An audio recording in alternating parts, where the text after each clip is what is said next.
Welcome everybody to a look at a new 88 films release, and it is 1973's The Man Called Noon.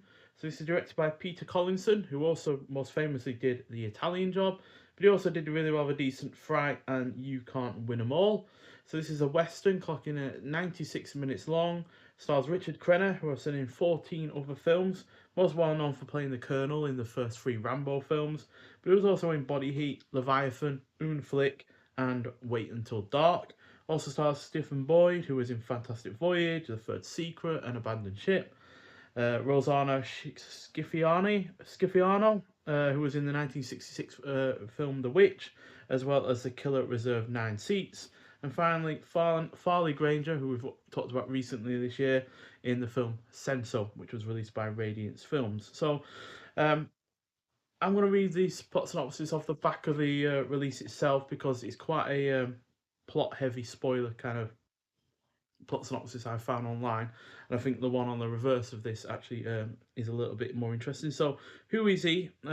All he knows is that he lost his memory after an accident during a shootout, but why did those men want him dead?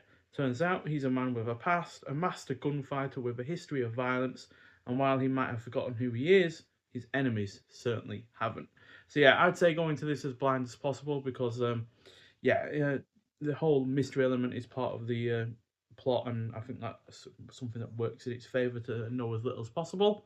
So, with the numerous nationalities involved with this, as we have a British director, an Italian composer, an American lead, uh, Stephen Boyd as well, by the way, is Northern Irish, and it was made in Spain, you'd be forgiven for thinking it would be a bit of a mess, but surprisingly, it is not, and then some. This is thanks to the solid direction, an effective mix of characterization and atmosphere.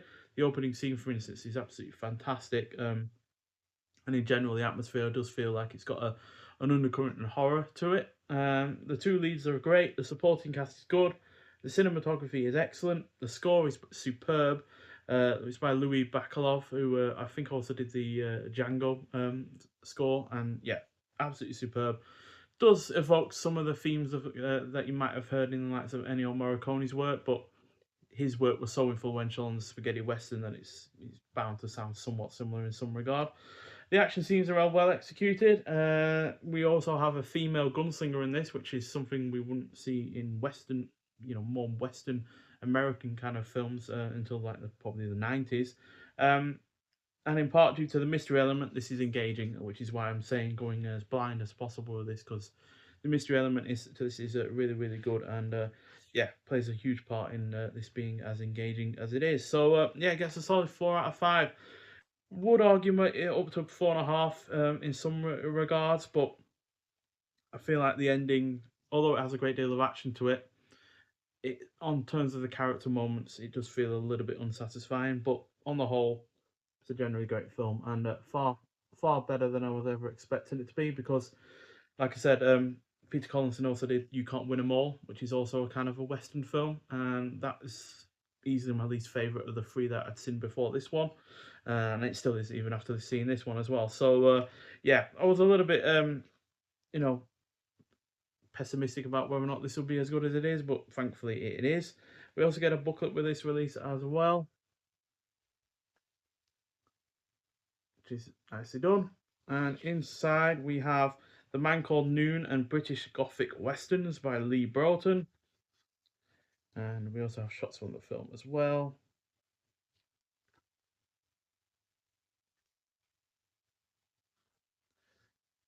And more shots.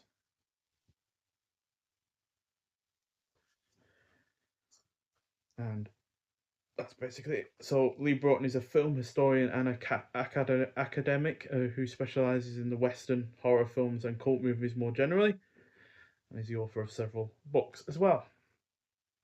So yeah, we also get reversible sleeve artwork as well. So we get the one we've already seen on the slipcover, but we also get the original artwork as well. I always like to just swap them around when they've got the new artwork on the sleeve and it's already on the slipcover. I like to go turn it around for the original artwork. And on the disc itself, we've got a high definition Blu-ray presentation in 185 to aspect ratio.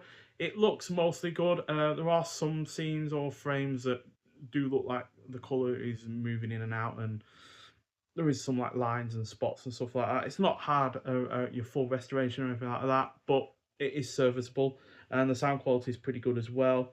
You got the original mono 2.0 audio, optional English subtitles for the deaf and hard of hearing, audio commentary by Western expert Lee Broughton. So not only has he done the write up, but he's also done an audio commentary to supplement that, as well as an audio commentary by film historians Troy Howarth and Eugenio Colani, and image gallery as well. So not a huge ton of extras there, but quite frankly, for a film that I don't feel has had too much in the way of limelight, certainly hasn't had a Blu-ray release before this in the UK. I think they've done a really stand-up job of actually just giving it a release, and yeah, on the whole, a really really good effort. This is more what I want from 88 films, not the kind of films that they are also bringing out in the rest of this year, because they are bringing out a couple of film noirs that have already had a release over here in the UK via Indicator, the likes of They Call Me a the Fugitive one. I can't remember it now. I think they're doing Town on Trial, and they call us. It's a fugitive one, and I'm just forgetting the name of it now. I think they call me a fugitive, or they caused me to be a fugitive, something like that. But basically, they're releasing that one as well, and I just don't see the point really, because even though they're going to give it a nice slipcover and such with new artwork, which obviously Indicated didn't do, they're also, at the end of the day, just releasing another film, a film that's already had a more than worthwhile release before. So unless it's got some brand new spanking 4K restoration or anything like that, then I don't really see the point of them releasing those kind of films. So yeah, a little bit unfortunate in that regard. I'd much rather they focused on films that haven't had a Blu-ray release in the past, like this, that are actually really, really good and yeah, need to be seen by more people. But unfortunately, the way they're going right now is clearly not in that direction. Which isn't to say that they aren't releasing new things that haven't been released before, but these kind of single disc Blu-rays that aren't getting restored, or at least don't look like they're getting restored with minimal physical extras, is seemingly where they're going in certain regards, and yeah, I just don't see the point of it, because like I said, Indicator have released at least a couple of the films that they've got coming up, and you can get them for far cheaper.